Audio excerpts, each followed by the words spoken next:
মুসা নবীর যুগ ছিল ফেরাউনের যুগ বাবা, ফেরাউনের যুগ ছিল। ফেরাউন ছিল জালিম বাদশাহ, জুলুম নির্যাতন করত, অত্যাচার করত। ফেরাউনের বাড়ি অরিজিনাল মিশর ছিল না বাবা, অন্য জায়গায় ছিল। আমাদের দেশ থেকে যেমন মানুষ বেশি টাকা ইনকামের জন্য বিভিন্ন দেশে যায়, ফেরাউনও তার দেশ থেকে রওনা করেছিল মিশর বেশি টাকা ইনকাম করবে। মিশরে এখনো ধনী, আগেও ধনী ছিল বাবা। তারা টাকা ইনকামের জন্য যখন ফেরাউন রওনা করছে, তার বন্ধু হামান কয়, দোস্ত কোথায় যাও? ক মিশর যাব, টাকা ইনকাম করব। ক বন্ধু আমারে নিয়ে যাও। ক আরো ভালো হয়েছে, দুইজন চলে যাব, বেশি টাকা ইনকাম করব। ও রওনা করছে মিশর যাবে। যেতে যেতে বাবা তাফসিরে এসেছে, হাঁটতে হাঁটতে পেটের বড় খিদা, সাথে কোনো পয়সা নাই, খেয়ে খাবে। একজন লোক তরমুজ ক্ষেতের মধ্যে কাজ করতেছে। ওই ফেরাউন তরমুজ খেতে তার বন্ধু হামানকে নিয়ে দাঁড়াইছে। দাঁড়ানোর পরে তরমুজের মালিক কয়, তরমুজ খাইবা নাকি? কয় দিলে খাবো। তরমুজের খাবার, তরমুজ খাইছে। কয় কাজ করবা নাকি? কয় হ্যাঁ, যদি করান আপনার জমিতে কাজ করব। মিশরে প্রথম ফেরাউন আর হামান তরমুজের খেতে কাজ করছে। কি করছে? তরমুজের খেতে। ওই তরমুজের খেতে কাজ করতে করতে বাবা মিশরের বাদশা একটা বিজ্ঞপ্তি দিল, মিশরের কবরস্থানের দারোয়ান নিযুক্ত করা হবে। মিশরের কবরস্থানের দারোয়ান নিযুক্ত করা হবে। তখন এই বিজ্ঞপ্তি দেখে বাবা ফেরাউন প্রার্থী হলো, মিশরের দারোয়ান হবে। দেখে ডাকিয়া নিয়ে তাকে বাদশা ফেরাউনকে, ওই সময়ের বাদশা ফেরাউনকে বাবা মিশরের কবরস্থানের দারোয়ান বানাইছে। বাবাজি কবরস্থানে বহু টাকা বাবা, আজিমপুর কবরস্থানে যারা দায়িত্বে আছে তারা কোটি কোটি টাকার মালিক আছে। তখন বাবা একটা স্বর্ণ মুদ্রা আইন ছিল বাবা। তখন ওই ফেরাউন যখন মিশরের কবরস্থানের দারোয়ান হলো, তখন আইন জারি করে দিল, একটা স্বর্ণ মুদ্রা না দিলে কাউকে কবরস্থানে দাফন করা হবে না রে। আগে প্রীত হতো, কিন্তু সে হওয়ার পরে আইন জারি করছে একটা করে স্বর্ণ মুদ্রা দিতে হবে, নতুবা দাফন করা হবে না। তখন মানুষ কি লাশ দাফন করবে না? স্বর্ণ মুদ্রা দিয়ে দাফন করে। এই পেতে পেতে ফেরাউন অনেক ধনী হয়ে গেছে। ফেরাউন কি অনেক ধনী হয়ে গেছেন। একদিন বাদশার কাছে যেয়ে বলে, বাদশাহ রে বাদশাহ, আমার অনেক ধনের অভাব নাই, এগুলা কি করব? আপনি যদি অনুমতি দিতা গো, মিশরের মানুষের খাজনা বাকি আছে, আমি ফেরাউন সবার খাজনা একা আদায় করে দিতাম। বাদশা কো ছেলেটা অনেক ভালো, ইনকাম করেছে, নিজের জন্য রাখে নাই, দেশের মানুষের জন্য দিয়ে দিছে। কয় ঠিক আছে দিয়ে দাও। সবার খাজনা যখন দিয়ে দিছে, বাদশা এলান করে দিছে, জনগণ আমার এলাকার তোমাদের খাজনা ফেরাউন, মিস্টার ফেরাউন দিয়ে দিছে। তারা কত খুশি, ছেলে ইনকাম করছে ঠিক, নিজের জন্য রাখে নাই, আমাদেরকে দিয়ে দিছে। সে যদি বাদশা হইতো রে, কিছুর অভাব হতো না রে। ওই মন আমাইছে। কি আমাইছে? আমরা দেশে যারা নির্বাচন করে এরা আগে এরকম কান্নাকাটি করে না, দরদরি করে, দান করে, বিভিন্ন কানে যোগাযোগ করে। সেও জনগণের কাছে মানে অন্তরে ঢুকে গেছে। কিছুদিন পরে মিশনের প্রধানমন্ত্রী মরে গেছে। বাদশা একটা ইলেকশন দিয়েছে, ফেরাউনও দাঁড়াইছে। মানুষ কানাকানি কয় কারে ভোট দিবে, সকলে তলে তলে কয় ফেরাউন রে ভোট দিব।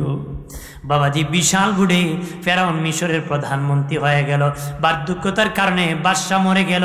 ফেরাউন জনগণকে ডাকলো, বাদশা ছাড়া দেশ চলতে পারে না, কাকে বাদশা বানাবো? তারা আপনি বাদশা হয়ে যান, যারে খুশি মন্ত্রী বানান, যারে খুশি কি মন্ত্রী বানান।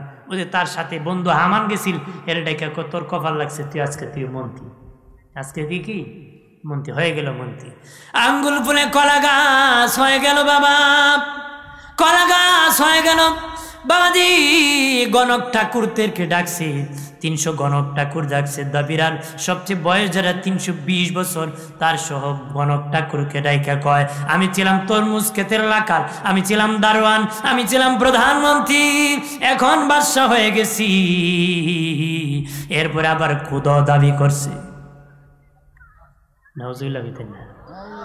বাবাজি কিতাবের মধ্যে এসেছে ফেরাউন এত খারাপ ছিল না রে, তার বন্ধু হামান যত খারাপ ছিল, তার বন্ধু হামানের কারণে ফেরাউন এত খারাপ হয়েছিল। এই জন্য আমি অনুরোধ করে বলি, এ যুবক, বন্ধু যাচাই করতে ভুল করবা না। বন্ধু নির্বাচন করতে ভুল করবা না। দুষ্ট বন্ধুর সাথে চললে বাবা বিরিকুরের সাথে সম্পর্ক লাগালে বিরিকুর হবা, বাবাকুরের সাথে সম্পর্ক লাগে বাবাকুর হয়ে যাবা। কত সম্মানিত পিতার সন্তান দুষ্ট সন্তানের সাথে চলে ইজ্জত চলে গেছে না। সৎসঙ্গ না লাভ করার কারণে এই দুষ্টামিতে পড়ে চরিত্র নষ্ট করেছে। কথা কোন ঠিক কিনা? এ যুবক, বাবা এবার খেন খাবা কে চরিত্র নষ্ট করবা, এটার দ্বারা সফলতা দুনিয়ায় না কবরও না হাসরে হবে। যারা নেশা করে বাবা, নেশা যারা করে বাবাজি, তাদের সমাজে কোনো দাম নাই। কথা কনা, তাদের মেজাজ ঠিক নাই, বিবিও থাকে না, বাবা মার সাথে ভালো আচরণ করে না, নষ্ট হয়, এত নষ্ট হয় জাহান্নামের দরজায় চলে যায়, সমাজ ধ্বংস করে ফেলে বাবা। ইফটিজিং করে বাবা, ইফটিজিং করে, দর্শন করে, মিথভাবে মার্ডার করে, একটা নেশা করার জন্য 500 টাকার জন্য খুন করে ফেলে। খুন করার কারণে ওই খুনি জাহান্নামী, নেশাকুর জাহান্নামী। একটু চিল্লায় বলি না হুজুবিল্লাহ। এইদিকে ফেরাউন ডেকে বলে, এখন আমি ক্ষুধা, আমার খবর কি আঙ্গুল ফুলে কলা গাছ। তারা বাবা বাবিয়া বলতেছি বাদশাহ অবস্থা ভালো না, আগামী 3 মাসের মধ্যে একজন নবী আসবে, একজন সন্তান বনি ইসরায়েল আসবে, যার নাম হবে মূসা। তার কারণে আপনার রাজত্ব তো যাবে যাবে, প্রাণও আপনার চলে যাবে। ফেরাউন ভয় পেয়ে কয়, আমার কাছে ক্ষমতা আছে, ব্যবস্থা করতে হবে। ডাক দেয়া কয়, রে সৈন্যরা, জল্লাদ বাহিনী, তোমরা রামদা নিয়ে বের হয়ে যাও, চাকু নিয়ে বের হয়ে যাও। আগামী 3 মাসের মধ্যে আমার বনি ইসরায়েল যত ছেলে সন্তান জন্মগ্রহণ করবে তাদের গলা কাটিয়া সমুদ্রের মধ্যে ভাসায় দিবা।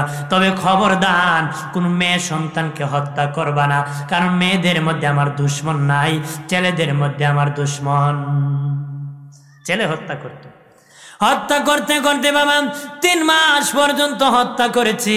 3 মাস পরে আসিয়া কয়, অনেক হত্যা করেছি, 80,000 শিশু সন্তানের মায়ের কুল খালি করেছি।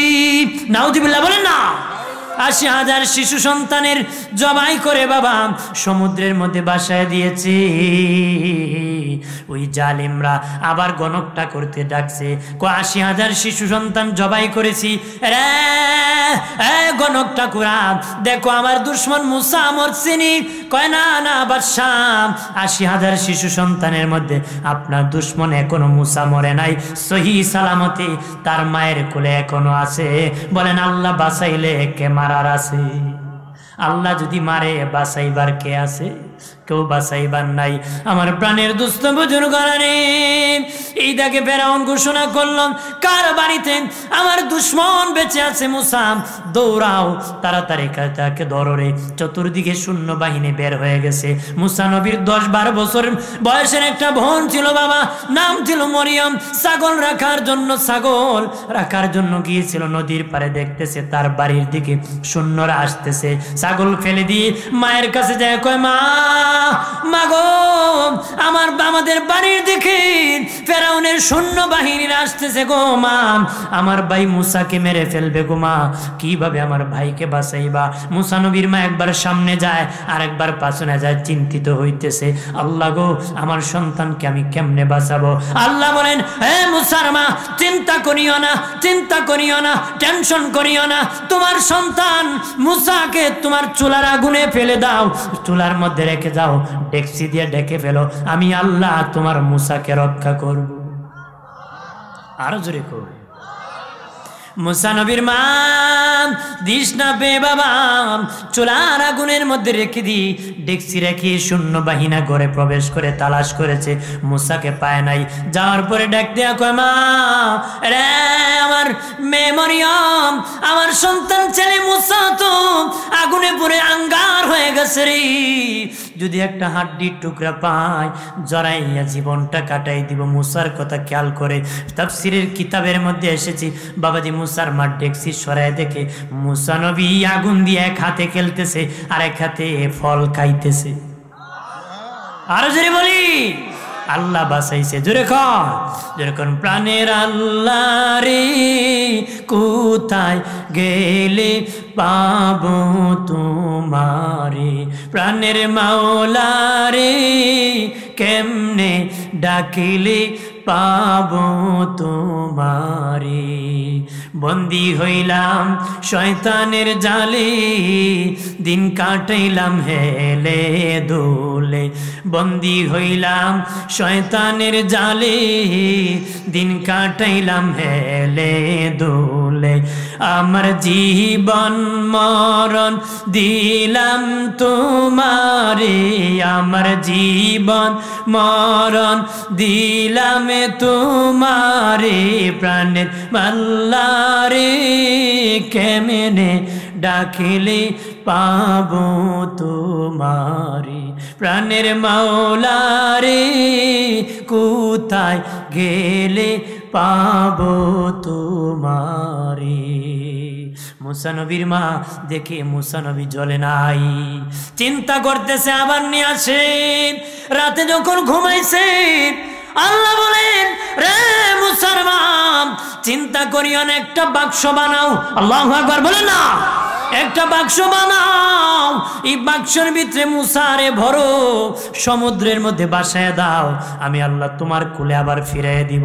মুসা নবীর মা সকালবেলা ঘুম থেকে উঠে চিন্তিত, বাক্স কেমনে বানাবো, কোন মিস্ত্রির কাছে যাব, কেন আবার ফেরাউনের কাছে খবর দিয়ে দেন। বাবাজি ঠান্ডার দিন, সকালবেলা ভোরবেলা ভালো করে বর্ষা হয় নাই, দিন ভালো করে সূর্য উঠে নাই। মুসা নবীর মা দেখি এক ফেরিওয়ালা মিস্ত্রি চিৎকার করতেছে আর কইতেছে, আম্মা বাক্স বানাইবানি, বাক্স বানাইবানি। আর যদি বলি মুসা নবীর মা মনে মনে কয়, বেচারি আম্মা বুলাই, আর এই বাক্স বানাইবানি, আমার তো একটা বাক্স দরকার। কই বেটা কি বানাও? ফেরিওয়ালা মিস্ত্রি কয়, আমি তো বাক্স বানাই মা, যদি বলো এমন একটা বাক্স বানাই দিব সমুদ্রে বাসাই দিল ডুববে না। মুসা নবীর মা কয়, বেচারি আমার মনের কথা কয়, আমার তো এমন একটা বাক্স দরকার। ও মিস্ত্রি কি লাগবে? আমার কাঠ নাই, লোহা নাই। মিস্ত্রি কয়, আমি এমন মিস্ত্রি, কাঠ আর লোহা আমার সাথে আছে। আরো জোরে বলি, মিস্ত্রি রে কিছু লাগবে নি রে? মিস্ত্রি ডেকে বলে, একটু পানি লাগতে পারে, অস্ত্র দাঁড়ানো লাগতে পারে, নাও লাগতে পারে। মুসা নবীর মা পানি আনতে আসিয়া দেখি মিস্ত্রি বাক্স বানায়া বসে আছি। আরো জোরে বলি, এমনি বলে, মা সেরে ফেলেছি, পানি লাগবে না গো, বাক্স বানিয়ে ফেলেছি। মুসা নবীর মা বলে, ও মিস্ত্রি তোমার মজুরি কত, লোহার মূল্য কত, কাঠের মূল্য কত? মিস্ত্রি কয়, মা আমি এমন মিস্ত্রি ফ্রি কাজ করি, কোনো পয়সা নেই না গো। মুসা নবীর মা কয়, মিস্ত্রি তোমার মজুরি না নিলা, বাক্সের কাঠের মূল্য নিয়ে যাও, লোহার মূল্য নিয়ে যাও। কয়, না মা আমি এগুলা মূল্য নিব না, আমি খুব ফ্রিতে কাজ করি, কোনো পয়সা নেই না। মুসা নবীর মা কয়, আরে মিস্ত্রি এই বিপদের দিনে এত বড় উপকার করেছো রে মিস্ত্রি, অন্তত পক্ষ তোমার কাঠের মূল্য, লোহার মূল্য নিয়ে যাও। কয়, না না মা আমি নিব না। এমনি মিস্ত্রি বড় বড় কদমে হাঁটতেছে, মুসা নবীর মা বুড়া মানুষ পিছনে হাঁটতেছে। কয়, মিস্ত্রি রে দাঁড়াও, দাঁড়াও, ও মিস্ত্রি দাঁড়াও, এই বিপদের দিনে এত বড় উপকার করেছো, অন্তত পক্ষ তোমার নামটা বলে দাও, আমি মাঝে মধ্যে তোমার জন্য দোয়া করব। আর যদি বলি, মিস্ত্রি ডেকে বলে, মা আমি এমন মিস্ত্রি গো মা, আমার পরিচয় শুনবা, আমি হলাম আল্লাহর ফেরেশতা জিবরাইল। আমি দুনিয়ার মিস্ত্রি না, আল্লাহর ফেরেশতা জিবরাইল, আল্লাহ পাঠাইছে আমাকে বাক্স বানানোর জন্য। বাক্স বানাইয়া মুসা নবীকে বাক্সে ভরিয়া সমুদ্রে বাসায় দিয়েছে। আর এইদিকে ফেরাউন বাবা বিয়ে করেছিল আসিয়া নামক জান্নাতি নারীকে। কথা বলেন ঠিক কিনা? ফেরাউন বেঈমান ছিল বাবা, কাফের ছিল, কিন্তু আসিয়া জান্নাতি ছিল, আসিয়া জান্নাতি ছিল। ওই আসিয়াকে আল্লাহ অন্তরে মহব্বত দিলেন, জানাই দিলেন, আসিয়া তুমি সমুদ্রে তোমার দাসী বান্দি নিয়া গোসল করতে যাইবা।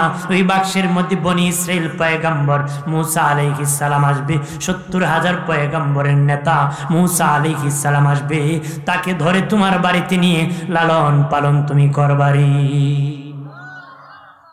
আসিয়া সমুদ্রে গিয়েছে, আর বাক্স তার দিকে যখন এগিয়ে যাচ্ছি, বলে দাসিনাম বাক্স খুলো।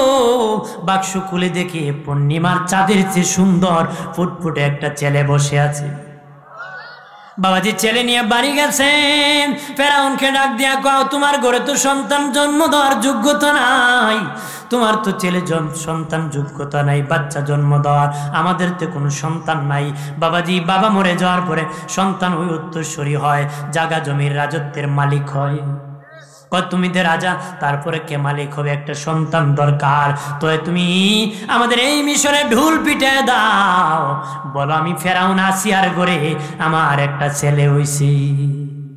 কি হইছে? ফেরাউনে কয় ঢুল পিটাও বলে আমার একটা ছেলে হইছে আসিয়ার ঘরে। ফেরাউন বর্ষিপাত পুরিয়া দিশ পিস না পাই কয় ঢুল পিটা আমার একটা ছেলে হইছে। সুবহানাল্লাহ বলেন না। আল্লাহ যদি ঘাড়া ধরে পালায় কেউ কাটা সম্ভব আছে? আল্লাহ পালাইবে ওই ফেরাউনের দরবারে। হযরত মুসা আলাইহিস সালাম ফেরাউনের বাড়িতে ঢোল পিটায় দিল যে ফেরাউনের ছেলে হইছে আসিয়ার ঘরে। আল্লাহু আকবার বলে না। তখন বাবা নিয়ম ছিল দুধ মা দ্বারা দুধ পান করাবি। বাদশা এলান করে দিল, কে আছো রে বড় অঙ্কের অফার, আমার ছেলের দুধ পান করাবো। কে দুধ মাছ? দলে দলে নারীরা আসতেছে, বাদশার ছেলে হইছে, দুধ পান করাবো। কত সুন্দর সুন্দর নারী আসে বাবা, কোলে নে, কিন্তু মুসা নবী কারো দুধ খায় নারী। আল্লাহ বলে না। সারা মিশর খুঁজতে খুঁজতে সব নারী এনেছেন, মুসা নবী কারো দুধ পান করে নারী। ফেরাউন বলে সে কি নাই খেয়ে না খেয়ে মরে যাবে নাকি রে? ভালো করে খোঁজ না। একজন আসিয়া কয়, ও বাদশা সবাই চলে আসছে, একজন নারী এখনো বাসায় আছে, ওই নারীটা এখনো আসে নাই, ওই নারী আনিয়া দেখতে পারি। আনার পরে যখন ওই মহিলার কুলে যখন মুসা নবীকে দেওয়া হলো, দিতে দেরি, দুধ পান করতে দেরি নাই, উনি ছিলেন মুসা নবীর মা। তখন সুন্দর সুন্দর দামি দামি কাপড় চোপড় মুসা নবীর মাকে দিল বাবা, দামি দামি খাবার খাওয়ার কথা বললো, দামি জায়গা দিল, বাসস্থানের দিল। বলেন আল্লাহ ব্যবস্থা করছিনি? জোরে ক, আমার আল্লাহ ব্যবস্থা করে দিছি। জুলুম বেশি ভালো না, জুলুমের পরিণাম ভালো নারী। কিসে ৮০,০০০ শিশু সন্তান ওই মুসাকে মারার জন্য মারছে, কিন্তু ওই মুসাকে তার বাড়িতে আল্লাহ পাঠাইছে। মারহাবা বলেন না। ৪ বছর হয়ে যায়। কয় বছর? ৪ বছর হয়ে যায়। ওই হারামি একদিনও কুলে লয় না। হারামি কি একদিনও কুলে লয় না বাবা। তার সন্দেহ ইটি কয়টি মুসইব। আসিয়া কো তোমার শুধু সন্দেহ জমে গেছে, তোমার খালি সন্দেহ জমে গেছে। রাজ পোশাক পরাইয়া বাবা মুসা নবীকে কুলে নিয়ে কয়, মানুষ তো বিশ্বাস করবে না তোমার ছেলে, তুমি একদিনও কুলে লেও না, আমি তো দেখতেছি তোমার অবস্থা, আজকে কুলে নিয়ে চুমু খাও। এমনি বাবা ফেরাউন হাত বাড়াইছে, মুসা নবীকে কুলে উঠাইবি। কি উঠাইবি? এইভাবে ডান হাত বাড়াইছি, এইভাবে যেন হাত বাড়াইছি, আর মুসা নবী ডান হাত দিয়ে ফেরাউনের গালের মধ্যে তাপ্পর মারছে। তাফসীরের কিতাবের মধ্যে এসেছি, মুসা নবীর তাপ্পরের সুরে ফেরাউন একটা চিৎকারের আওয়াজ দিয়েছিল, ৩ থেকে ৪ মাইল পর্যন্ত আওয়াজ শোনা গেছে। কয় মাইল? ৩ থেকে ৪ মাইল পর্যন্ত চিৎকারের আওয়াজ শোনা গেছে। মানুষ কান্দে কান্দে দৌড়ে আসতেছে, খোদায় খেরে কান্দে। মানুষ কি? মানুষ দৌড়ে আসতেছে, খুদায় কেন কান্দে? এখন যদি ফুলায় চোর মারছে এই জন্য খুদায় কান্দে, শরম না? গোলামদেরকে আমি এমনি কান্দি। কি কান্দে? এমনি কান্দতেছি।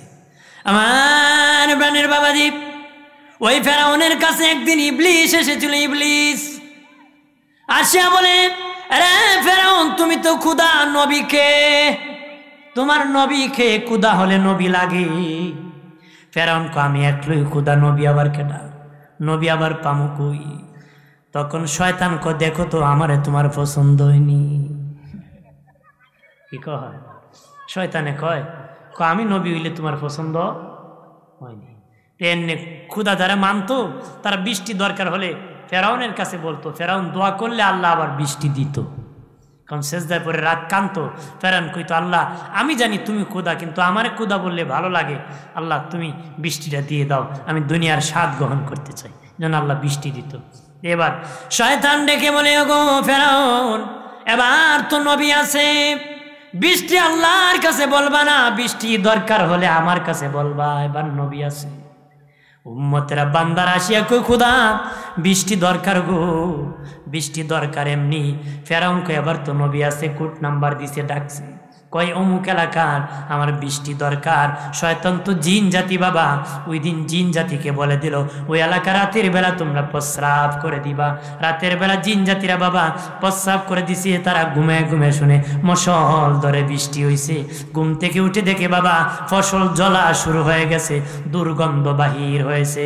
সব দৌড়াইয়া কয় ও খুদা এবারের বৃষ্টি ফসল জ্বলে, এবারের বৃষ্টি দুর্গন্ধ, কি দুর্গন্ধ, এবারে বৃষ্টি ফসল জ্বলতেছে।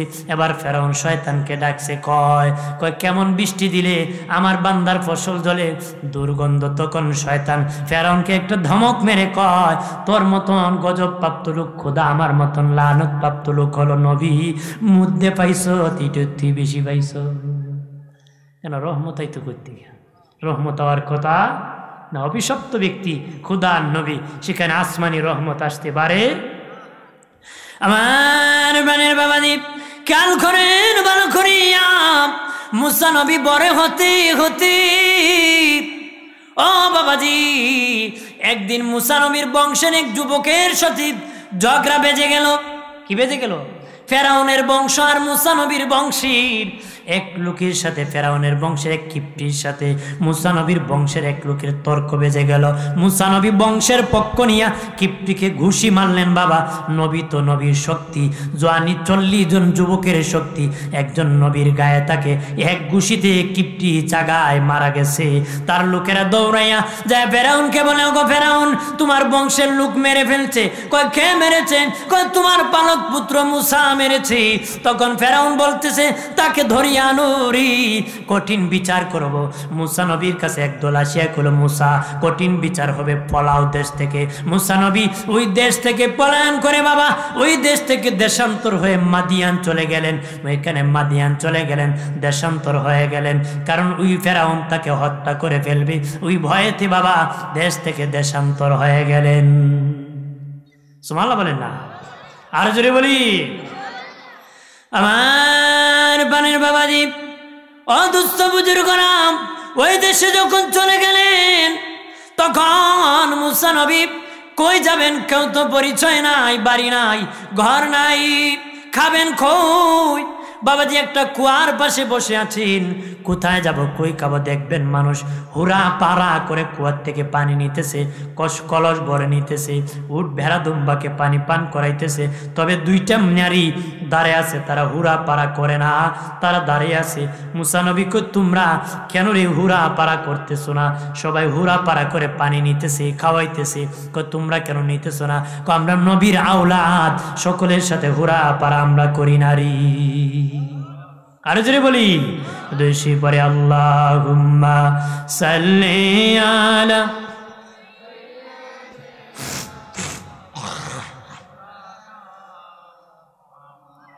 ওয়া আলা আলিহি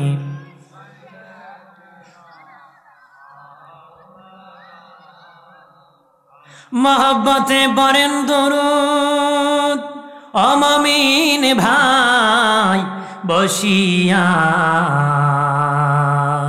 মোদের দরুদ শোনেন নবীজি রওজা পাকে শুইয়া।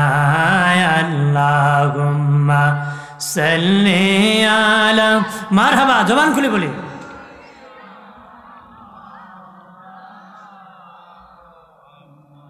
আলা আলিহি।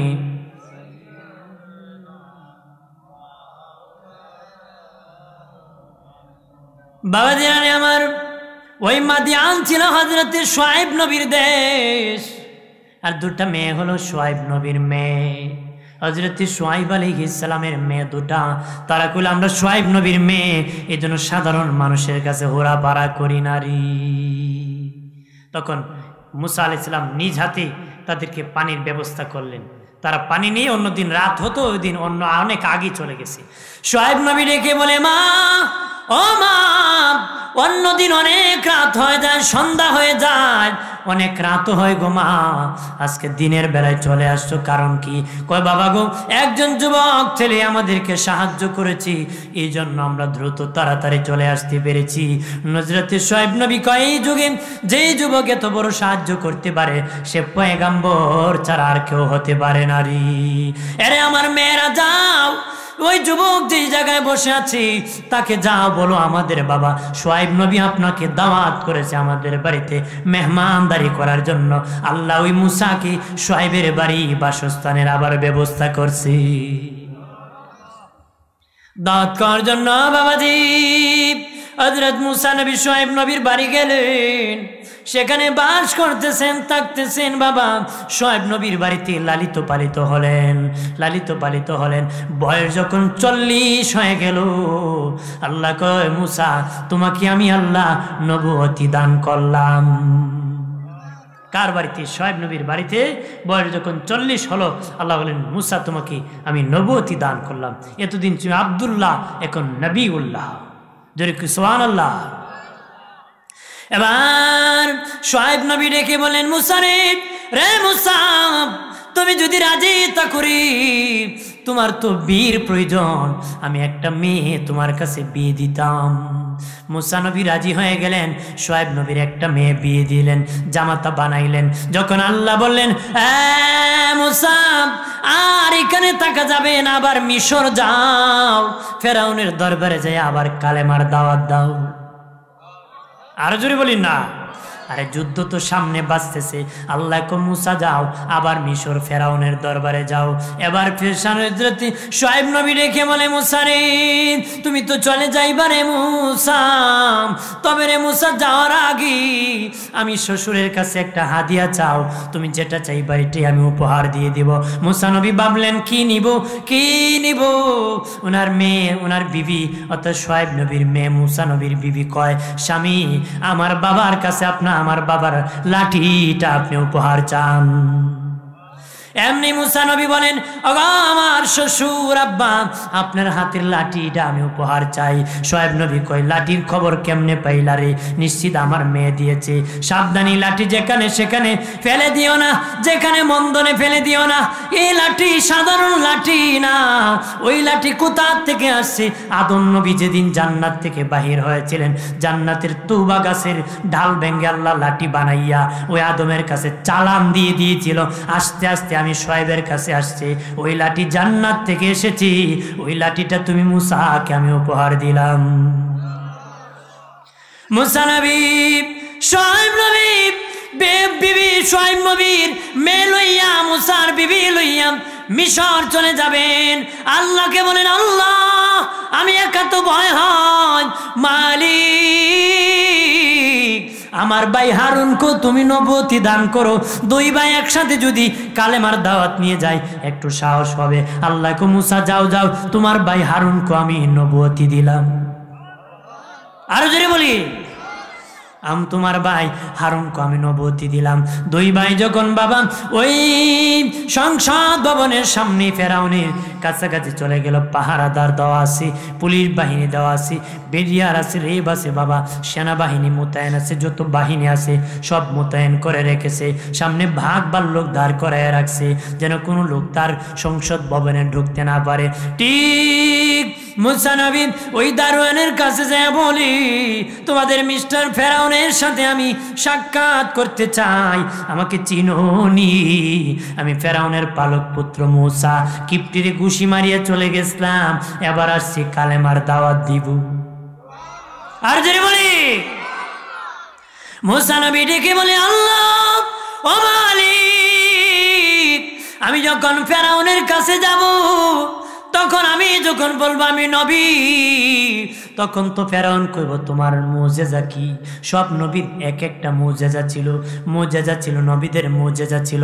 আমার মুজিজা কি গো আল্লাহ? কিভাবে মুজিজা দেখাবো? প্রমাণ, নবুয়তি প্রমাণের জন্য মুজিজা দেখানো লাগবে গো আল্লাহ, আমি কিভাবে মুজিজা দেখাবো? আল্লাহ কয়, মুসা তোমার হাতের লাঠিকে আমি মুজিজা বানায় দিলাম। জোরে বলি, মুসা নবী যখন বলেন আমি ফেরাউনের বালক পুত্র, তারা বলে ধরো তাকে পিটানো লাগাও। তখন একজন আর একজন দারোয়ানকে কয় পিটাইস না তার পালক পুত্র, ফেরাউনের কাছে খবরটা পৌঁছায় দেখ কি বলে। তারা দৌড়ায় কো বাদশা ফেরাউন আপনার পালক পুত্র মুসা এসেছে, সে আপনার সাথে সাক্ষাৎ করতে চায়, সে নাকি নবী হয়ে গেছে, আপনারে কালেমার দাওয়াত দিতে চায়। মুসা তখন ফেরাউন কয় আন তারে বল সংসদ ভবনে প্রবেশ করার জন্য। ফেরাউন চাইছে মস্কারি করবে, মুসার সাথে টাক করবে, কয় হেরে আমার ঘরে খাওয়াইলাম লালন পালন করলাম, ও বুঝি আবার নবী হয়ে গেছে, ধর তারে বল আমার সংসদ ভবনে প্রবেশ করার জন্য। মুসা নবী তার ভাই হারুনকে নিয়ে যখন প্রবেশ করলেন, তখন মুসা নবী দাঁড়ায় বললেন ও এমপিরা, ও মন্ত্রীরা, ও প্রেসিডেন্ট প্রধানমন্ত্রী, তোমাদেরকে আমি নবুয়তির দাওয়াত দিতেছি, তোমরা কালেমা পড়ো লা ইলাহা ইল্লাল্লাহু মুসা কালিমুল্লাহ। মুসা কালিমুল্লাহর কালেমার দাওয়াত দিতেছি, কালেমার দাওয়াত দিতেছি বলতেছে। তখন ফেরাউন কয় মুসা তুমি নবী হইছো, তোমার মুজেজা কি? সব নবীর মুজেজা ছিল, তোমার কি মুজেজা? মুসা নবী কয় আল্লাহ আমার কি মুজেজা? আল্লাহ কয় তোমার হাতের লাঠি ছাড়ো, আমি আল্লাহ মুজেজা দেখাবো। মুসা নবী হাতের লাঠি ছেড়ে দিয়েছে বাবা, বিশাল বড় অজাগর সাপ হয়ে গেছে। আল্লাহু আকবার বলেন না, বিশাল বড় অজাগর সাপ হয়ে গেছে গো। মুসা নবী নিজেই বলেন আমি সাপ দেখে ভয় পেয়ে গেলাম নিজে, সর্বনাশ, হাতে ছিল একটা কাঠের লাঠি, আর এটি বুঝি সাপ হয়ে গেল। তখন ফেরাউন ভয়ে কম্পন শুরু হয়ে গেল, কাঁপতে শুরু করলো, ডাক দেয়া কয় মুসা রে তোর সাপ তাড়াতাড়ি সামলা রে, যেইভাবে হা করছে আমার সামনে, কে ফেললো তো কালেমা পড়তে পারবো না রে, বাঁচলেন রে আমি কালেমা পড়তাম, তাড়াতাড়ি বাঁচা, ওই অজাগর সাপটা তামা। বাঁচলেন কালেমা পড়তাম, মরলে তো আর পড়তে পারবো না। মুসা নবী আল্লাহর কয় আল্লাহ এটা কেমনে তামাইমো? আল্লাহ কয় তুমি আবার ধরো, ধরলে আগের মতন লাঠি হয়ে যাবে। মুসা নবী যেই ধরছে আগের মতন লাঠি হয়ে গেছে। ধরে বলি মারহাবা। তখন ফেরাউন বলে মুসা এটা তোমার মুজেজা না রে মুসা, এটা তোমার জাদু। নাউজুবিল্লাহ বলেন না। আরে মুসা এটা তোমার মুজেজা নয়, এটা জাদু। আগামীকাল আসবা, আমার জাদুর সাথে তোমার পরীক্ষা হবে।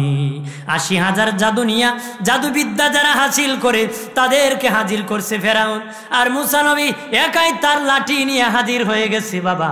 তখন মুসা নবী বলতেছেন তোমরা আগে তোমাদের জাদু ছাড়ো, আমি কাপুরুষ না, আগে আমারটা ছাড়বো, তোমরাটা আগে ছাড়ো। ৮০,০০০ জাদু বাবা যখন ছাড়া হয়েছে একসাথে, মুসা নবী লাঠি ছেড়ে দিছি। মুসা নবীর লাঠি ছাড়ার সাথে সাথে অজাগর সাপ হয়েছে। কিতাবে এসেছে লাঠি হা করে নাই বাবা, নাক দিয়া এইভাবে টান দিয়েছে নাকের শ্বাসের সাথে, ৮০,০০০ জাদু তার পেটে হজম করছে। আর যদি বলি আল্লাহর পক্ষ থেকে এই নবীর কাছে মুজিজা দিয়েছে, দুনিয়ার জাদু খাইবে? যেরকম খাইবে, দুনিয়ার জাদু খাবে না। নাকের শ্বাস দিয়া বাবা ৮০,০০০ জাদু খেয়ে ফেলছে, সব জাদুবিদ্যারা সেজদায় পড়ে গেছে। ওই দেখিয়া অনেক এমপি মন্ত্রী আর জাদুবিদ্যাবিদরা কালেমা পড়ে মুসলিম হয়ে গেছে। আর জোরে বলি বাদি ফেরাউন এখান থেকে পলাইছে গো। মুসা নবীর দল বাড়ি হয়ে গেছে, পাল্লা বাড়ি হয়ে গেছে, মানুষ দলে দলে মুসলমান অনেকে হইতেছে। ফেরাউন ষড়যন্ত্র করতেছে মুসাকে কিভাবে হামলা করা যায়, দমন করা যায়, মারা যায়। ও বাবাজি আগেই বলেছি বনি ইসরাইল জাতিরা বড় বেয়াদব জাতি ছিল, অকৃতজ্ঞ জাতি ছিল। তাদের কৃতজ্ঞতা ছিল না বাবা, তাদের শুকরিয়া ছিল না রে, তারা অকৃতজ্ঞ জাতি ছিল। মুসা আলাইহিস সালামের উম্মতেরা তার বনি ইসরাইল জাতি ছিল রে। এইদিকে বাবাজি এইভাবে চলতেছে মুসা নবী ফেরাউনের হাতে জুলুম নির্যাতনের শিকার হয়ে বাবা একদিন ফেরাউন বাহিনীরা শট করতেছে, মুসা নবীকে দৌড়ানো শুরু করছে। মুসা নবীর উম্মত নিয়া মুসা নবী দৌড়তে সাগরের কিনারে গিয়েছে, সামনে দেখে রাস্তা নাই, আল্লাহকে বলে মালিক আল্লাহ সামনে তো আর কোনো রাস্তা নাই, পিছনে ফেরাউন বাহিনী আসলে আমাদেরকে হত্যা করে ফেলবে। ও মালিক কি করবো? আল্লাহ কো মুসা তোমার হাতের লাঠি দিয়া বাড়ি দাও, আমি আল্লাহ রাস্তা বানায় দিব। মুসা নবী লাঠি দিয়ে একটা বাড়ি দিলেন, একটা ব্রিজ হয়ে গেল। মুসা নবীর সাথে 12 গোত্রের মানুষ ছিল বাবা।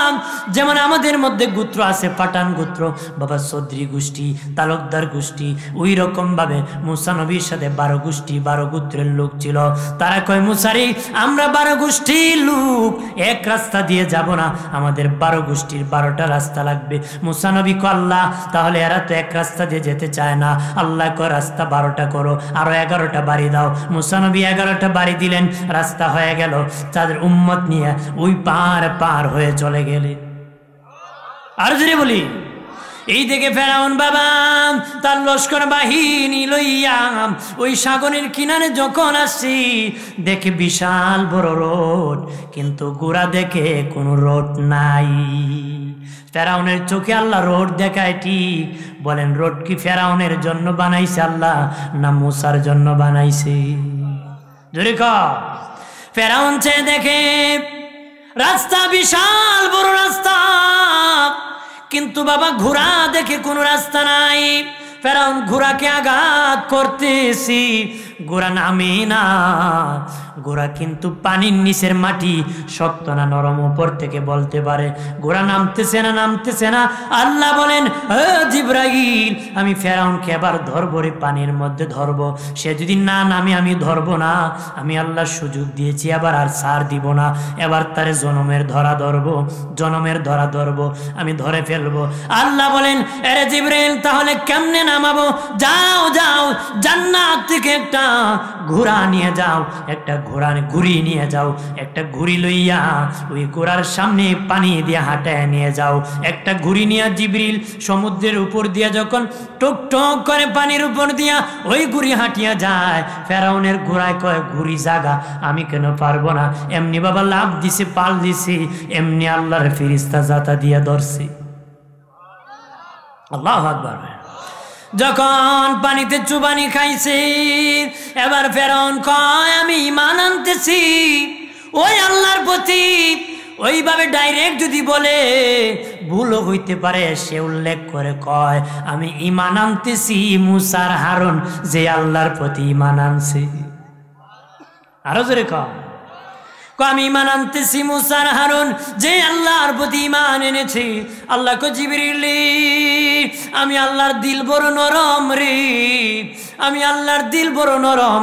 একবার ডাক দিছে, আমি আল্লাহকে 2 বার ডাক দিলে আমার দিল নরম হয়ে যাবে, আমি আল্লাহ ক্ষমা করে দিব রে। জিবরিল যাও, তার মুখের ভিতরে বালু বড় রে, সমুদ্রের বালু বড়। দ্বিতীয়বার যেন জিহ্বা নাড়া দি, আমি আল্লাহকে আর না ডাকতে পারে রে, আর না ডাকতে পারে।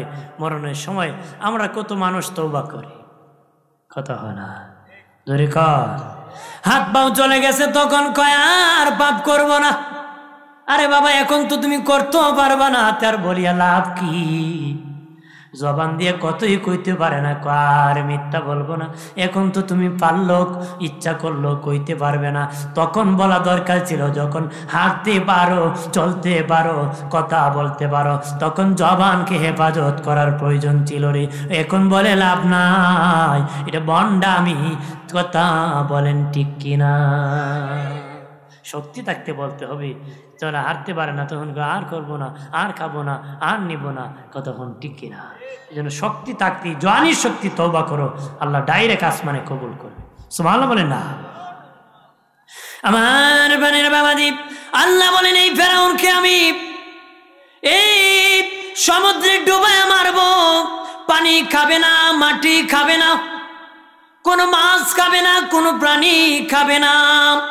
আমি আল্লাহ তাকে রক্ষা করব, তার লাশটাকে আমি সেভ করব, কোনো কিছুকে খাইতে দিব না। ওই ফেরাউনকে আল্লাহকে আমি শুটকি বানায় রাখবো। পৃথিবীর ওই রকম ফেরাউন মার্কা স্বৈরাচাররা যেন ওই ফেরাউনের কাছ থেকে শিক্ষা নিতে পারে, ওই স্বৈরাচারের কাছ থেকে যেন শিক্ষা নিতে পারে, পরিণাম ভালো হয়। আমার বানের বাবাজি, মুসা নবী যখন ওই পার চলে গেলেন, আল্লাহকে ডেকে বলে মুসা নবীর উম্মত আসিয়া কয় মুসা, বাড়ি থেকে চলে আসলাম, কোনো খাবার আনি নাই, কি খাবো গো? মুসা নবী আল্লাহর কাছে বলেন, আল্লাহ তারা কি খাবে, কি খাবে গো আল্লাহ? আল্লাহ আসমান থেকে মান্না সালোয়া ফিরি ফিরি খাবার দিব। আরে আসমান থেকে তো আল্লাহ রিজিক দান করে, কতক্ষণ ঠিক কিনা? এই যে জমিয়ে দান হইতেছে, এটা আল্লাহ আসমান থেকে রিজিক দান করতেছে, মাছ ফলতেছে, এটা আল্লাহর পক্ষ থেকে দেওয়া হইতেছে। আজকে বাবা রিজিকের মধ্যে বাধা কেন জানুনি? দুই হাতের পাপ কামাই করতেছো, এই জন্য রিজিকের মধ্যে বাধা সৃষ্টি হয়ে গেছে বাবা। আগের লাল শাক খেলে বাত লাল হতো, হাত লাল হতো, মুখ লাল হতো, এখন দেখলি লাল বাবা, হাত লাল হয় না, মুখ লাল হয় না রে। ফিরিস্তার রং উঠাই নিছে নাকি? আমরাই উঠাই দিছি, নকল করতে করতে কত কামাই করছি, কতক্ষণ ঠিকই না? আমার বানের বাবাজি, আল্লাহ বলেন আসমান থেকে মুসা পিড়ি পিড়ি খাবার দিব রে। ঠিক আছে, খাবার পেলাম। এবার তারা ডেকে বলে, ও মুসা, কত বড় বেজাল্য উম্মত, শুনে নাও। ওই বনি ইসরাইল বেজাল্য উম্মতরা কো মুসা রে, এখানে তো রৌদ্র লাগে, কোনো ছায়া নাই, গণ নাই, কেমনে আমরা রৌদ্রের মধ্যে থাকবো? আল্লাহকে মুসা নবী বলে, ও মালিক আল্লাহ, চিৎকার দেয়া বলেন আল্লাহ, আর জবান খুলে বলি আল্লাহ, আর আওয়াজ করে বলি ইয়া রাসূলুল্লাহ, ডেকে বলে মালিক ও মালিক। আল্লাহ তারা বলতেছে, এই রৌদ্রের মধ্যে কেমনে তারা দাঁড়ায় থাকবে বৃষ্টির মধ্যে? আল্লাহ কো মুসা, তাদেরকে বলে দাও চিন্তা না করতে, আমি মেঘমালা দিব, তাদেরকে ছায়া দিব। আল্লাহ মেঘমালা যখন দিয়ে দিলেন, তখন বেজাল্য উম্মতরা কো মুসা, খাবার পাইলাম, মেঘমালা পাইলাম, ছায়া পাইলাম রে মুসা, আমরা তো কাপড় চোপড় আনি নাই, আমরা কাপড় চোপড় ময়লা হলে কাপড় চোপড় পাইব কই? কি কয়? কাপড় চোপড় পাইব কই? আল্লাহ বলেন মুসা রে, কিন্তু তাদের সন্তানের কাপড় চোপড় কোথায় পাবে? আল্লাহ বলে মুসা জানায় দাও, তাদের সন্তান যখন পৃথিবীতে আসবে, কাপড় চোপড় সহ আমি পাঠাবো, তাদের কাপড় পরিধান অবস্থায় পাঠাবো। এবার বেজাল্য উম্মতরা কো মুসা, আমাদের সন্তান ছোট্ট ছোট্ট আসবে, সন্তান যখন বড় হবে কাপড় তো ছোট হয়ে যাবে, তখন কাপড় আমরা পাবো কই? মুসা নবী কয়, আল্লাহ তারারই কয় কাপড় নাকি ছোট হয়ে যাবে, ছেলে বড় হয়ে গেলে তখন কাপড় পাইবো কই? আল্লাহ কো মুসা, তাদেরকে জানাইয়া দাও, তারা সন্তান যেমন বড় হবে কাপড়ও তেমন বড় হবে। আরো জোরে বলি, আরে এত কিছু আল্লাহ দিছে রে, আমার আল্লাহ এত কিছু দিছে। বেঈমানের বিপক্ষে যখন যুদ্ধ করবে বললে চলো, তখন কয় মুসা তুমি আর তোমার খুদাই যুদ্ধ করো, আমরা যুদ্ধ করব না, এরা নিমক হারাম, নিমক হারাম। চিল্লায় বলি না হুজুবিল্লাহ। আমার বানের বাবাজিরা রে, ও বাবাজি, এত কিছু আল্লাহ দেওয়ার পর তারা বলে, তারা কয় মুসা তুমি আর তোমার খুদাই যুদ্ধ করো, আমরা না, আর আমরা উম্মতে মুহাম্মদী। কত বড় দরদি নবী আর দরদি উম্মত রে। নবী কইছে জিহাদের মাঠে চলো, নবীর নূরের চেহারার দিকে তাকাইয়া বলে নাই যে নবী আমাদের ছেলের কি হবে, কাপড়ের কি হবে, খাবার কে দিবে, আমরা কি পাবো, এই প্রশ্ন করে নাই। বিনা প্রশ্নে জিহাদের মাঠে জীবন দিছে। আরো জোরে বলি, এই জন্য বাবা হুঁশিয়ার, সাবধান, জীবনের শুকরিয়া আদায় করবা, বনি ইসরাইলের মতন না ফরমান হইও না রে। আমরা উম্মতে মুহাম্মদী, শিক্ষা নিতে হবে, শুকরিয়া আদায় করতে হবে।